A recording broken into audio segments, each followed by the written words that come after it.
Greetings, welcome back to the Casual Wargamer. Just before this last weekend, we got a preview of Titans and other Titanic units. I was a little bit and ahhing whether to actually do this particular video, simply because these are not units that see regular play, as opposed to Forge World or Legends or anything like that. But for completeness, I'm going to do it. Now, I have to be honest, the first time I looked through this particular set of data sheets, I was a little bit disappointed, because I kind of expect more from the likes of things like Titans, but maybe I just wasn't reading into it. I'm not going to go through every single weapon or layout, but I'm just going to go through the basics of these guys. So the first thing that we get in this particular data sheet is Adeptus Titanicus Titanic support. So which basically says that if you have an Imperium army, you can include one Adeptus Titanicus model in your army, even if it doesn't match the faction keyword. And then basically gives you Titanicus Praetorius to say that you can swap this around. So you can just say it's got the Chaos keyword instead of Imperium in order to play with Chaos Forces. The first thing they show us is the Warlord Titan, and wow. Stat-wise, we're looking at a 10-inch movement, 16 toughness, which seems a little low, a 2-up save, 5-up invulnerable against shooting, 100 wounds, a 6-up leadership, and an OC of 30. So, wow. So around like 100 wounds. Diggity damn. And when that thing sits on an objective, you ain't getting rid of it.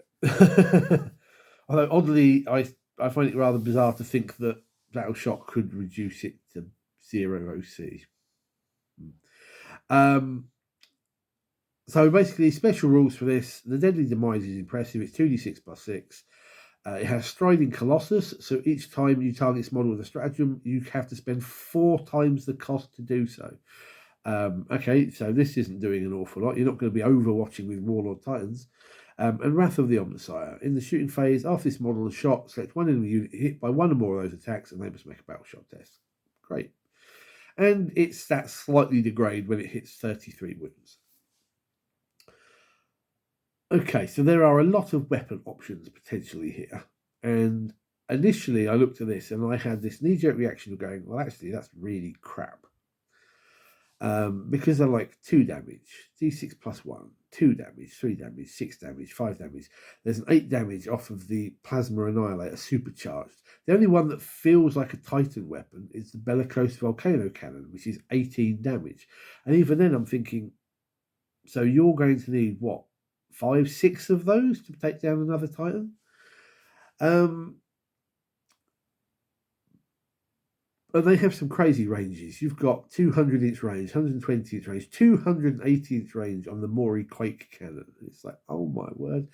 Brings back the old joke of being able to shoot the enemy forces on somebody else's game table.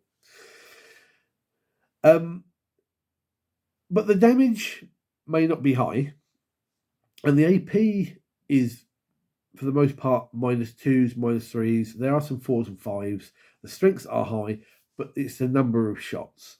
So, for example, the Apocalypse Launcher, which, if my memory serves correct, is the big missile pod on the back. Blast, indirect fire, 200-inch range, 20 shots. 20. Hitting on 3, strength 8, -2, 2 damage. So, initially, it doesn't look that amazing, but then you kind of go, well, actually, that firing into a very infantry-heavy army, or even if you just wanted to seriously get rid of that light vehicle, you could throw 20 shots at it and it's not going to come away. Then you've got things like the Ardex Defense Saw Las Cannon. 48-inch range, 1 shot, 3 up, 12 strength, -3, d6 plus 1. It's like, it's a Las Cannon. But surely fixed to a Titan, you should have something better. Then you get things like the Mori Quake Cannon.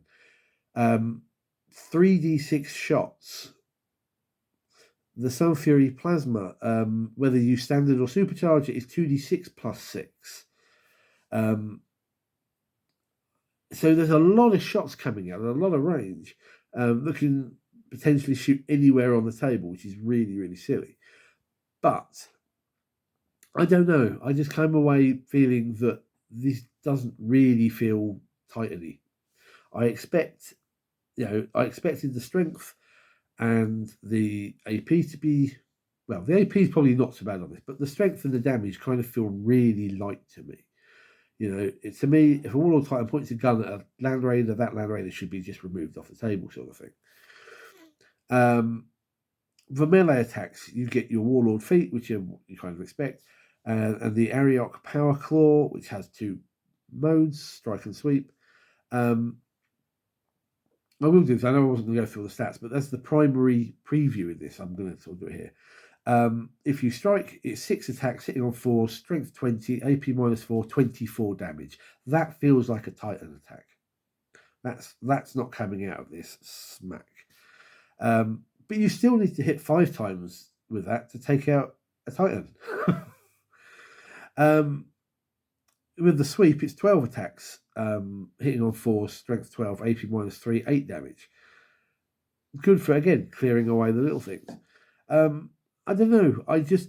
It all depends on the points. I'm hoping that these are ridiculously high points. I've never, except under 4th edition, where I had a Warhound Titan and a friend of mine had a Phantom Titan, I've never seen anyone play anything like this. And even then, we only played those 2 games.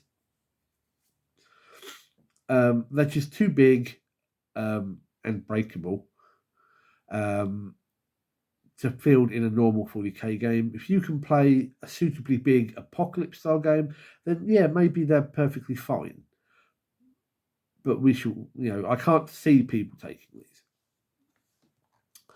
The next one we get is for the Eldari. We get a Phantom Titan, which again feels a little bit lackluster. It's a 14-inch movement, 2 up save, 4 up against invulnerable in shooting, toughness 14, 55 wounds. Has Titanic Advance, so basically it can make a normal advanced fallback move, moving over models other than Titanic, and terrain features that are 4 inches or less in height, as though they weren't there. You have to spend 3 times the CP cost to play a stratagem on it, and it's eligible to shoot and declare a charge in the turn in which it fell back. Special rules, fine, deadly demise D6 +6. But again, the ranged weapons leave a lot to be desired. I remember these things being absolutely sort of like lethal back in the day. And the D-Bombard does have devastating wounds and blast with a 2d6 damage, strength of 4. They're going to annihilate infantry. But I don't know. I just kind of feel the stats for the weapons are a bit low. And even the damage for the melee weapons are not great. If you remember what I just said about the Warlord Titan, 24 damage if it attempted to strike with its claw. The equivalent here with the Wraith Glaive is only 12 damage. Then we move down to the Tyranid Hierophant, which is basically their Bio Titan. And I was really shocked by this. Let's take a look at this one. On this one, I'm going to read through. So 12-inch movement, 14 toughness, 2 up save, 5 up invulnerable, 30 wounds, 8 leadership, 12 OC. It's an apex beast. So anytime it makes an attack and targets a unit that is battle shocked, it gets +1 to the hit roll. And stalking forward, each time it makes a normal, advance, or full move, it does the whole I can walk over things and anything that's 4 inches or less in height. When it comes to the weapon options, it's like, oh. So, Bioplasma Torrent, Assault and Torrent, 12-inch range, 3d6 attacks, auto hitting, it's Torrent, strength 7, APs -2, 1 damage. That's a bit naff for something that's supposed to be Titanic. And the Dire Biocannon, which is 48-inch range, blast, d6 +6, hitting on 3, strength 10, AP -3, 3 damage. Yeah, it's going to do a lot of damage to infantry. It's potentially going to do some damage to vehicles, but it feels really underwhelming. This is a creature that was designed to fight Titans. Melee weapons, Lash Whip Pods, which are your extra attacks option here. 10 attacks, hitting on 3, strength 5, AP -1, 1 damage. Flailing around, hitting the little guys. Titanic Scything Talons. This is where it's going to get good, right? 8 attacks, hitting on 3, strength 20. So the strength is there. Only AP -2 and D6 +1. Feel that this has been, I don't know, underpowered for what it's meant to be. The next one down is the Gargantuan Squiggoth for the Orcs. The first thing that struck me on this was quite interesting is it is a transport, so it can field 20 Orc infantry, but it can take Ghazghkull, and he takes up the space of 18 models. 18, okay. That seems a little bit excessive. So stat-wise, we're 10-inch movement, 13 toughness, 3 save, 30 wounds, 7 leadership, and 12 OC. With this, your deadly demise 2d6, you're a firing deck of 20. It's gargantuan, so it does the whole I can move over things. Walking Bastion, it suffers no penalty to the hit roll for making ranged attacks while enemy units are within engagement range. That's nice. It has 2 ranged attacks. It has a cannon, which can be fired as a frag or a shell. The frag is blast, 36-inch range. D6 attacks, hitting on 5s, strength 5, AP 0, 1 damage. Yep. The shell is 36-inch range, 1 shot, hits on 5, strength 9, -2, D6 damage. Fairly basic, right? And the super cannon is blast, 60-inch range, so straight down the table, 2d6 shots, hits on 5, strength 12, -2, 3 damage. So again, it seems to be likely to deal with, can try and do vehicles with it, but it's mainly going to be elite infantry killer. But melee weapons, huge tusks, which you can use as a strike or a sweep. As a strike, they are lance. Well, I get it. It's charging forward. It's scooping people up to the end of them spikes. 6 attacks, hitting on 3s. Strength 14, AP -3, 12 damage. Okay, this thing's charging into vehicles and going spud. With the sweep, though, it's 18 attacks, hitting on 3s. Strength 9, -2 AP, 3 damage. Nice for dealing with infantry. It doesn't feel any better than a normal tank. So why is this being classed as a Titanic? I know the model's Titanic, but why is this being classed in the same category as Titans? And then lastly, we get the Tau Manta, which is just ludicrous.